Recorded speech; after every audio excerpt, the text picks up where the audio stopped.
Double engine की सरकार के प्रयासों से किसानों को मेहनत का पूरा दाम मिल रहा है। सब्सिडी और बीज पर बढ़ी सहायता अब सीधे किसानों को मिल रही है। भावांतर भरपाई योजना एवं बागवानी ने खोल दिए आय के नए रास्ते।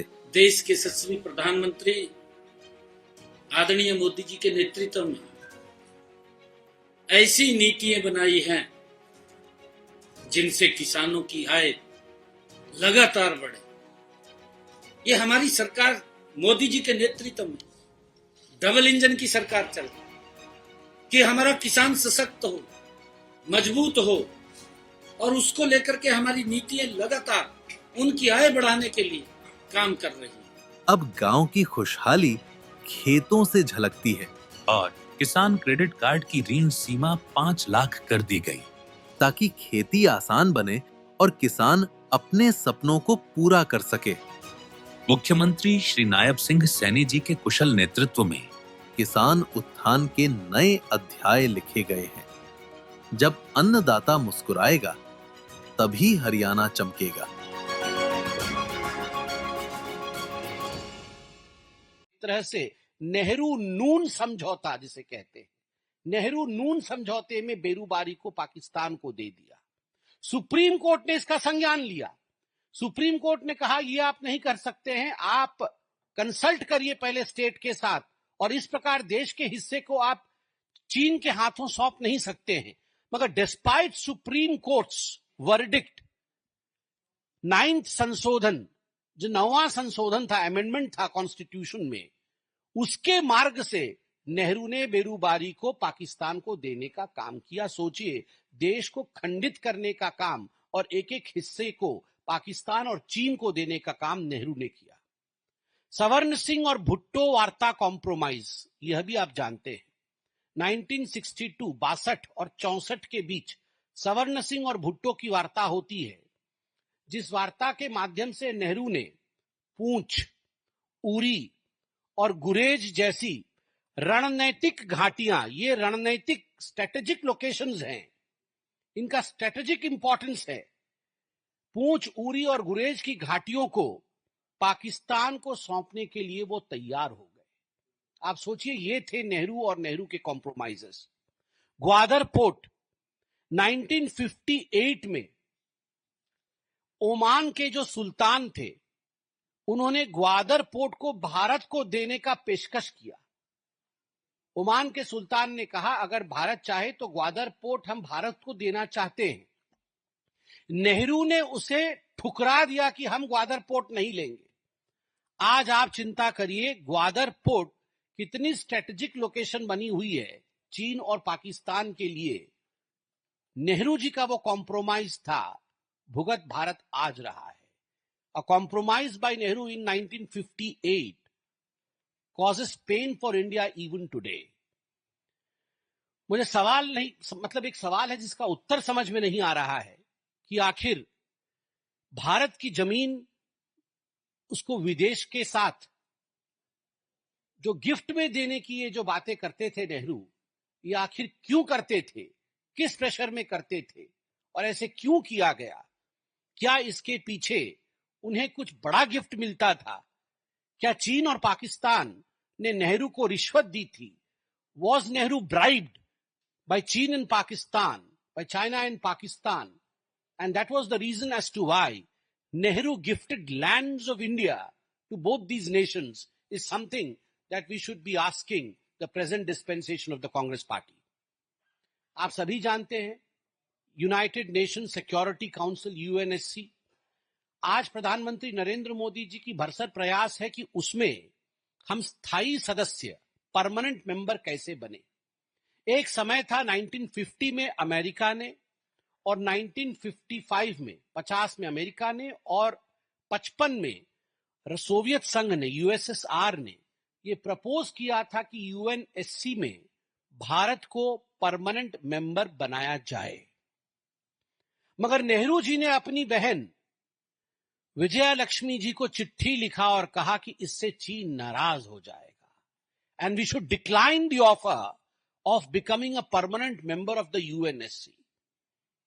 नेहरू जी ने अमेरिका और रूस के उस प्रस्ताव को ठुकरा दिया कि भारत को यूएनएससी का परमानेंट मेंबर बनना चाहिए, क्योंकि उनका प्यारा मित्र चाइना, जहां ये मां बेटे भी गए थे अभी एमओयू साइन करने, वो नाराज हो जाएगा.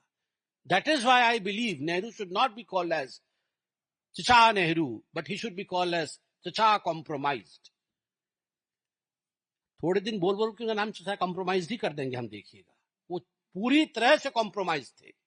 ये कोई चाचा नहीं थे, ये कॉम्प्रोमाइज थे.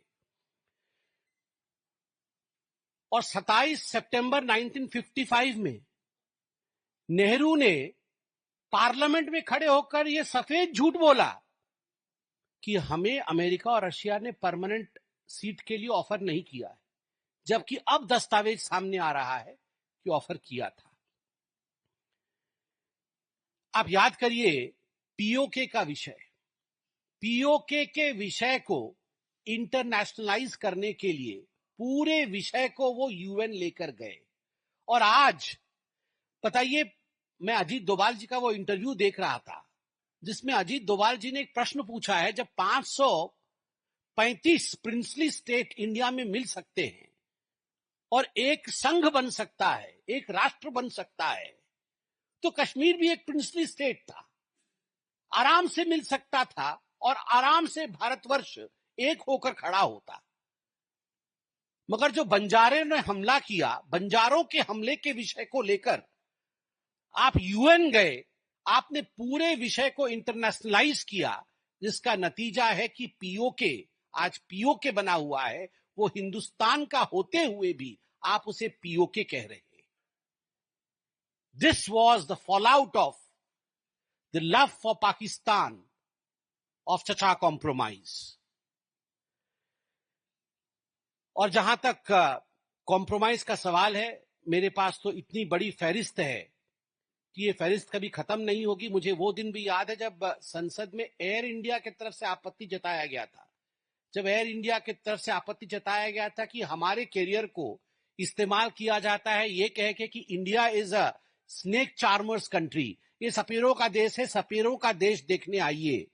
तो नेहरू जी ने सदन में कहा था, ये अच्छी बात है, विदेशी इसी से आकर्षित होते हैं कि भारत सपेरों का देश है, इसलिए हमें इस लोगों को चेंज नहीं करना चाहिए, हम सपेरों के ही देश हैं. इस लेवल का कॉम्प्रोमाइज था, क्योंकि नेहरू सोचते थे कि वही आखिरी अंग्रेज हैं जो भारत के सत्ता पे काबिज है. नेहरू ने कभी अपने आप को भारतीय नहीं सोचा. He always thought, he always acted as if he was a Britisher. उन्होंने कभी अपने आप को, मुझे लगता नहीं कभी अपने आप को भारत के हिसाब से देखा है. उन्होंने हमेशा अपने आप को एक अंग्रेज के हिसाब से ही देखा है. और आज तक भी जो कॉम्प्रोमाइज चल रही है गांधी परिवार की, वो उसी नजरिए से चल रही है. मैं 31 सेकंड में 7 सवाल जो पूछे थे उसे दोहरा देता हूं. पहला सवाल, पंडित नेहरू ने तिब्बत को चीन का क्षेत्र क्यों दिया? Why was Nehru compromise then? दूसरा सवाल, आईबी की अक्सई चिन की चीनी गतिविधियों की चेतावनी को नेहरू ने संसद में अफवाह क्यों बताया? Why was Nehru compromised then? Was he bribed by the neighboring countries? तीसरा सवाल, बिना सहमति के कश्मीर में जनमत संग्रह की बातें क्यों पंडित नेहरू ने की? Was Nehru bribed? Was he compromised? चौथा सवाल, बंगाल में बेरुबारी संघ के आधे हिस्से को पाकिस्तान को क्यों गिफ्ट में नेहरू ने दिया? Was Nehru bribed and that's why Nehru was compromised? पांचवा सवाल, स्वर्ण सिंह भुट्टो वार्ता में भारत पूंछ, उरी और गुरेज को पाकिस्तान को सौंपने के लिए क्यों तैयार हो गए Nehru? Was Nehru bribed? That's why compromised? छठा सवाल, पंजाब में सरजा मजरा रख हरदीप सिंह पठान के गांव को पाकिस्तान को सौंपने का निर्णय क्यों किया? Was Nehru bribed by Pakistan and that is why compromised? And lastly, Kutch के रण में 300 वर्ग मील जमीन किसके दबाव में खोया पंडित नेहरू ने? Was Nehru bribed? So compromised. I believe Nehru ji की ये जो कॉम्प्रोमाइज की स्टोरी है, ये आज पूरा हिंदुस्तान देखेगा. और ये राहुल गांधी जो कॉम्प्रोमाइज करके चिल्लाते रहते हैं, अब राहुल जी तैयार हो जाइए, पूरी सीरीज एपिसोड दर एपिसोड, और उसके बाद सेकंड सीजन, थर्ड सीजन, सभी सीजन आएगा। इतने काले कारनामे आप लोगों ने किया है, और आप जो देश को अपनी बपौती मानते हो ना, हम सब कच्चा चिट्ठा, मेरे पास बहुत सारे डॉक्यूमेंट्स हैं अभी नेहरू जी के लिए, मगर मुझे लगता है कि इतना आपके पास भी समय नहीं है। हम इसे रिलीज करेंगे, धीरे धीरे रिलीज करेंगे। बहुत बहुत धन्यवाद। कोई प्रश्न हो तो अवश्य पूछें।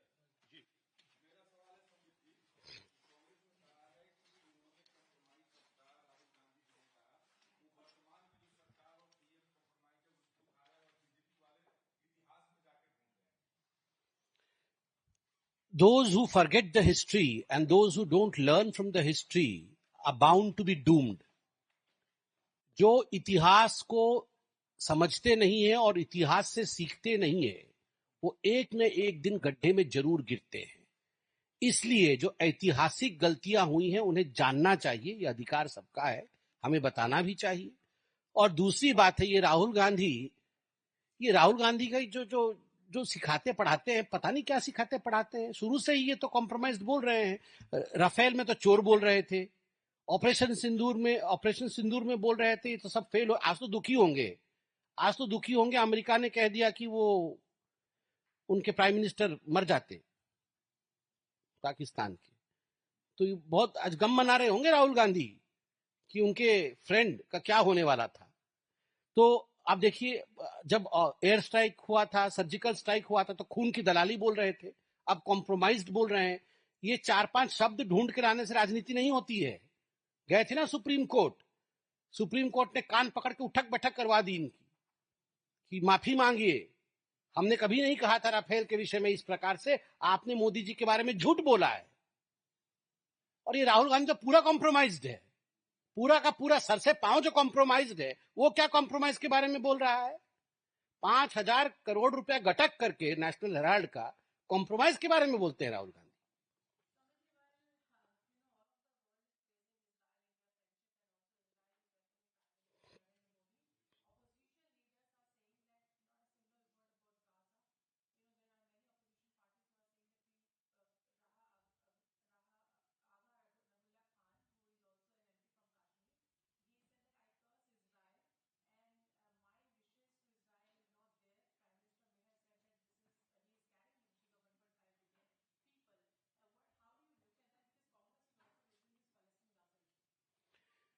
See, as far as the Congress party is concerned, anything good that happens to the Indian Prime Minister, anything good that happens to India is a bad news for them.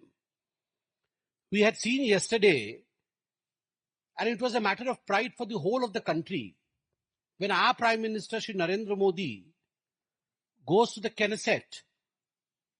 I think it is pronounced as Knesset in Israel, and he addresses the Knesset, and he gets a standing ovation.